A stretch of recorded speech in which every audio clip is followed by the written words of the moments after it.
Alhamdulillah wassalatu wassalamu ala rasulillah. Sekarang saya sedang membuka paket benda klinik yang kedua dari seorang pasien di Tangerang Selatan. Paket benda klinik ini adalah milik tetangganya. Jadi pasien saya ini punya tetangga yang katanya sering cekcok, sering bertengkar hampir setiap hari. Lalu pasien saya ini berinisiatif untuk menanyakan ada apa, kenapa bertengkar terus. Ternyata suami dari tetangganya ini menikah lagi tanpa sepengetahuan istrinya. Istrinya tidak terima dan malah menuduh istri kedua ini telah berbuat sihir pada suaminya. Dia berpikir istri kedua suaminya ini telah melakukan guna-guna sehingga suaminya mau menikahinya. Pasien sudah mencoba menasihati agar dia bersabar dan menerima kenyataan ini, tapi dia tidak mau. Suatu hari dia pergi ke seorang ustadz untuk mengembalikan suaminya. Oknum ustadz itu minta celana dalamnya dan celana dalam suaminya untuk dijadikan media sihir. Kedua celana dalam itu disatukan dengan ikatan sebuah rumput ilalang dan dimasukkan ke dalam sebuah kantong plastik hitam. Lalu oknum ustadz juga membekalinya sebuah jimat berupa rajah yang ditulis di kertas dan sebuah batu yang dibungkus dalam plastik transparan.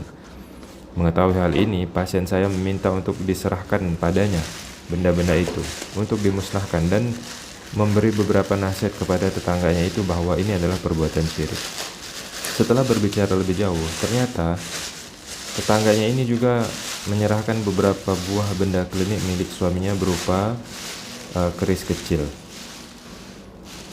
Pemirsa, inilah kertas rajah dari oknum ustadz.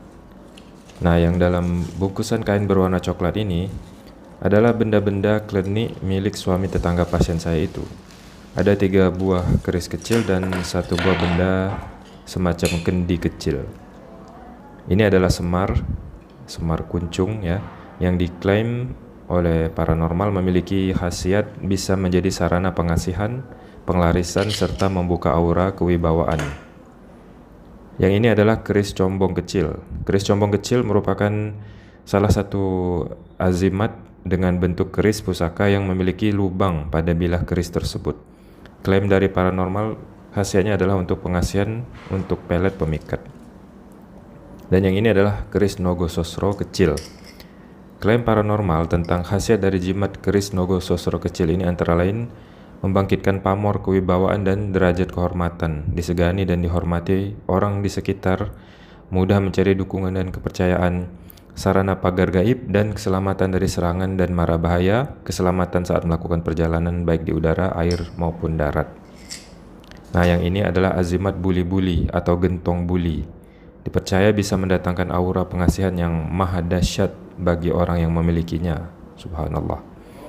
Nah, yang ini semacam batu kecil dari oknum Pak Ustadz juga, saya tidak tahu ini apa. Nah, ini adalah media celana dalam pria dan wanita yang diikat dengan rumput ya. Diduga tujuannya adalah sebagai media untuk menimbulkan daya magis untuk mengembalikan suami yang pergi atau yang telah berpindah ke lain hati. Wallahu a'lam.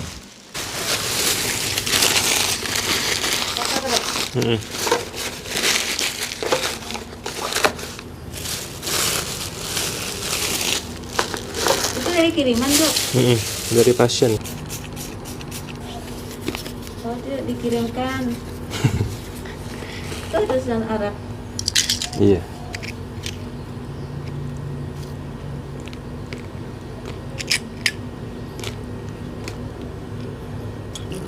Bismillah. Enggak. Mixin ke, Dok? Iya. Kok sampai ada barang-barang celana dalam ya? Pemirsa, perbuatan syirik masih banyak membekap saudara-saudara kita kaum muslimin. Orang berbuat syirik bukan hanya sekedar karena dia lemah iman, tapi karena dia tidak tahu. Sebagian kaum muslimin tidak tahu kalau memakai jimat penangkal itu syirik. Sebagian kaum muslimin tidak tahu kalau berdoa meminta kepada Nabi SAW itu syirik. Sebagian kaum muslimin tidak tahu kalau berdoa minta hajat kepada orang yang disebut wali yang sudah wafat itu syirik. Sebagian kaum muslimin tidak tahu kalau berobat ke dukun itu syirik. Sebagian kaum muslimin tidak tahu bahwa pelet itu sihir dan sihir itu kufur. Tidak tahu itu karena tidak belajar, karena tidak pernah belajar. Parahnya lagi, Banyak tukang sihir atau tukang ramal atau dukun itu berbaju agama. Mereka bergelar kiai, gus, ustadz, tapi mengajarkan sihir, tapi memberi jimat.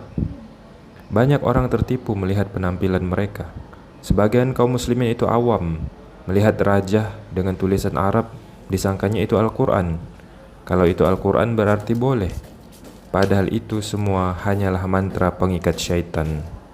Sementara itu, para da'i yang getol menyebarkan tauhid, memperingatkan bahaya syirik, disebut Wahabi. Mereka sebut Wahabi. Difitnah dengan sebutan Wahabi. Wahabi tukang bidah-bidahkan, tukang syirik-syirikkan, tukang kufur-kufurkan. Padahal yang disampaikan mereka adalah kebenaran. Saya berharap semoga melalui video-video ini, video-video pemusnahan benda klenik ini, ada kebaikan yang bisa diambil. Semoga Allah memberikan kita semua hidayah taufik untuk belajar lagi agama kita ini, agama yang sudah kita bawa sejak lahir, agar kita faham dan menjadi muslim yang menjalankan agamanya sesuai dengan Islam yang murni, yang turun dan dibawakan risalahnya oleh Nabi Muhammad SAW.